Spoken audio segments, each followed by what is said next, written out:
जय हिंद। देखिए, ethanol blending क्या होता है और इसके लिए फ्लेक्सी फ्यूल ही क्यों जरूरी है, इंजन में क्यों बदलाव किए जाते हैं, और इसके मद्देनजर भारत सरकार चीनी के निर्यात पर पूरी तरह बैन लगा दिया है, जबकि भारत के पास वर्तमान समय में 8 मिलियन टन चीनी गोदामों में रखा हुआ है, अर्थात भारत के पास चीनी की कोई कमी नहीं। तो पूरे चीजों को हम समझते हैं। देखिए, एथेनॉल ब्लेंडिंग मतलब क्या होता है। पेट्रोल में जब इथेनॉल मिला दिया जाता है, इथाइल अल्कोहल, तो उसे मिक्सचर ना बोल के ब्लेंडिंग बोला जाता है।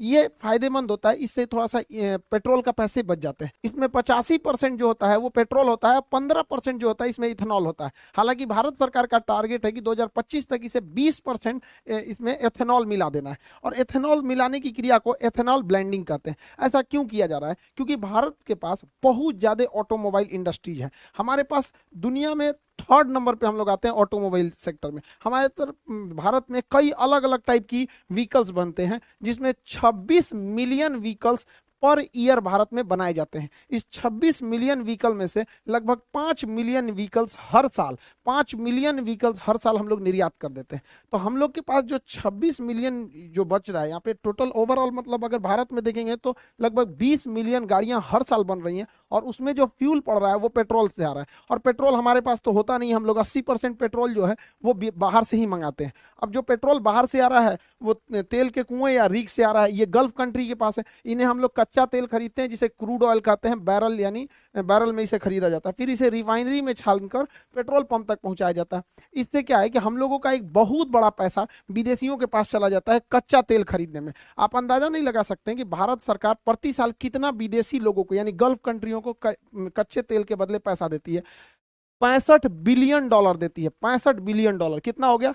50 खरब 41 अरब 17 करोड़ 57 लाख 50 हजार रुपए प्रति साल भारत सरकार का पैसा जाता है। हम लोग टैक्स पेयर का पैसा विदेशियों के पास चला जाता है, जो केवल जमीन से निकाल के पेट्रोल दे देते हैं। अब सोचिए ना, जैसे हम लोग के यहाँ अगर कोई पानी खरीदता 60 रुपया लीटर, तो कितना अमीर हो जाते हैं हम लोग। तो इतना पैसा जाता है। सोचिए, अगर इस पैसे का हम 20% टारगेट रखे हैं कि इसमें पेट्रोल की जगह इथेनॉल मिला देंगे, तो इसका 20% कमी आएगी ना। सोच सकते हैं, निकालते रहिएगा इसका 20% कितना ज्यादा होता है। इसीलिए हम लोग एथेनॉल को कर रहे हैं, और एक बार एथेनॉल सक्सेस हो गया ना, तो 20% की जगह 30% करेंगे, 30% की जगह 50% कर देंगे, और धीरे धीरे करके 80% कर देंगे। तो 80% कर देंगे तो इन लोग को पैसा देने की जरूरत क्यों है? इथेनॉल हम लोग खुद ही बना सकते हैं। ये नहीं बना सकता है एथेनॉल, इन लोग को उतना टेक्नोलॉजी नहीं है। एथेनॉल जो होता है C2H5OH होता है एथेनॉल, इसे इथाइल अल्कोहल कहा जाता है। इसका IUPAC नाम एथेनॉल हो जाता है। शराब बनाने के काम में यही आता है। शराब में भी इथेनॉल ही मिलाया गया रहता है। और जो हम लोग देखते होंगे सैनिटाइजर होता है, उसमें भी देखिएगा 70% इथेनॉल लिखा रहता है।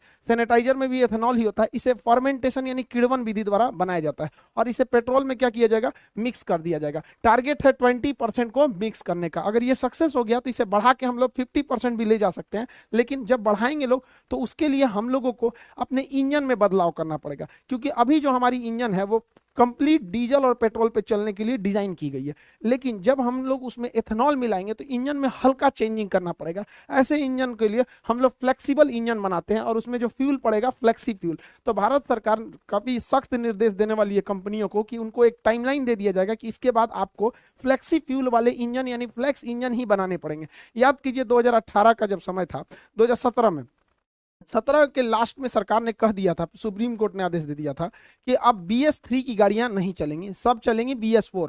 रातों रात बेच के हटाना पड़ा कंपनियों को। उसी तरह सरकार भी इन लोग को अभी वार्निंग दे रही है, फिर कभी सख्त आदेश देगी, उसके बाद एक बार फैसला सुना देगी, तो सारी कंपनियों को अपने BS6 के जगह फ्लेक्सी फ्यूल डालना पड़ेगा। इससे काफी ज्यादा फायदा होता है फ्लेक्सी फ्यूल से। सबसे पहला कि प्राइस घट जाएगा, पेट्रोलियम का प्राइस इसलिए घटेगा क्योंकि बाहर से मंगाना नहीं है, हम लोग का प्राइस घट जाएगा। दूसरा कि फ्लेक्सी फ्यूल अगर रहेगा, एथेनॉल रहेगा, तो एथेनॉल में पोल्यूशन कम होता है। आज जो ग्लोबल वार्मिंग प्रदूषण की समस्याओं को हम लोग लेके झूल रहे हैं, उनके लिए एक काफी अच्छा ये किफायती रास्ता हो जाएगा हम लोग के लिए एथेनॉल ब्लेंडिंग। और इसके लिए हम लोग को एथेनॉल का प्रोडक्शन बहुत बढ़ाना पड़ेगा। प्रति वर्ष 500 करोड़ लीटर एथेनॉल का उत्पादन करना पड़ेगा। सोचिए, 500 करोड़ लीटर। अब इतना एथेनॉल का उत्पादन करेंगे तो रोजगार भी मिलेगा। बाहर अगर अकेले बिहार में 4 से 5 एथेनॉल प्लांट लगा दिए गए, इससे हजारों लोगों को रोजगार मिलेगा। देखिए, रोजगार डायरेक्ट कम दिखता है, इनडायरेक्टली बहुत ज्यादा लोगों को रोजगार दिखता है। तो कहीं पे भी अगर देखिएगा किसी एरिया में अगर वहां 20 भी फैक्ट्री आ गई ना, 20 फैक्ट्री, तो कम से कम 10,000 लोगों को रोजगार मिल जाएगा। तो आप ये मत देखिए कि 500 करोड़ लीटर प्रति वर्ष, इससे डायरेक्टली और इनडायरेक्टली बहुत लोगों को रोजगार मिलेगा, क्योंकि उसका एक पूरी तरह सप्लाई चेन बन जाएगा। कैसे कि एथेनॉल बनता बनता कैसे है, अनाज को सड़ाकर, यानी जो हम अनाज फेंकते हैं ना उसी को सड़ा के एथेनॉल बना लिया जाता है। तो एक तो वेस्ट बचेगा हम लोग के यहाँ, दूसरा इसे गन्ना से बनाया जा सकता है। चावल जो टूट जाता है बाजार में सस्ते दाम पर बिक जाता है, किसान का चावल टूट गया तो उसको खुद ही बन जाता है, तो उसी चावल को सड़ा के ये एथेनॉल बना लेता है। मक्का, मक्का जो है इसका कोई भाव नहीं मिलता है, 6 रुपए किलो किसान का मक्का सरकार को किसान बेचने के लिए मजबूर होता है, 6 रुपये किलो। अब उसको ना छुपाया कैसे जाता है, किसानों को बेवकूफ कैसे बनाया जाता है, तो सरकार कहती है हम 6 रुपया नहीं ना खरीद रहे हैं, हम 600 रुपया प्रति 100 kg यानी प्रति क्विंटल खरीद रहे हैं। अजब हाल है भैया, तो 1 रुपया 6 रुपया ना किलो पड़ा, तो किसान को 100 रुपया का भाव कौन सी बताता है, 1 किलो का बताओ ना, आम आदमी को भी समझ में आता कि तब ना लोग सवाल उठाएंगे कि किसानों का इतना दुर्दशा क्यों है। आप सोचिए, आप एक ठो मक्का खरीदिएगा ना, एक ठो ठेला पे से, तो 5 रुपया 10 रुपया का मिलेगा, और किसान से 1 किलो खरीद लिया जाता है, और बेचारा उसको कितना दिया, 6 रुपया किलो, मजबूर है। लेकिन जब इस मक्के का उपयोग किया जाएगा एथेनॉल बनाने में, तो किसान भी अपना बढ़िया दाम में बेचेगा यहाँ पर, क्योंकि इसका प्रोडक्शन होने लगेगा। जौ जौ कोई बोलता नहीं है जल्दी हमारे यहाँ, पराली जो जला दिया जाता है, धान की भूसी जो होती है या फिर जो पुआल होता है जला दिया, तो उसे सड़ा के इथेनॉल बना लिया जाएगा।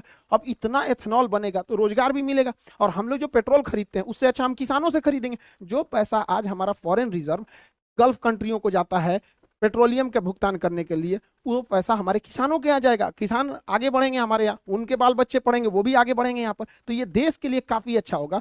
इसलिए भारत सरकार को इस पर बहुत ज्यादा मतलब प्राइम फोकस करके रखा हुआ है भारत सरकार। लेकिन एक बार जरा अपने दिमाग से सोचिए, ये चीज तो पूरी दुनिया में सक्सेस है और भारत में भी सक्सेस होगी, तो धीरे धीरे गन्ना शिफ्ट हो जाएगा किधर, एथेनॉल प्लांट में, और जैसे गन्ना ज्यादा एथेनॉल प्लांट में शिफ्ट होगा, चीनी का प्रोडक्शन घटेगा, उसका प्राइस बढ़ जाएगा। तो भारत सरकार को एथेनॉल और चीनी दोनों को बैलेंस करके रखना है। इसलिए भारत सरकार ने चीनी के निर्यात पर बैन लगा दिया, कहा कि हम चीनी बेचेंगे ही नहीं, क्योंकि फिलहाल जो चीनी है उसी को हम लोग स्टॉक करके रखेंगे, ताकि हम जो आने वाले सीजन में जो गन्ना निकलेगा उसमें ज्यादातर गन्ने को एथेनॉल प्लांट में भेजा जाएगा।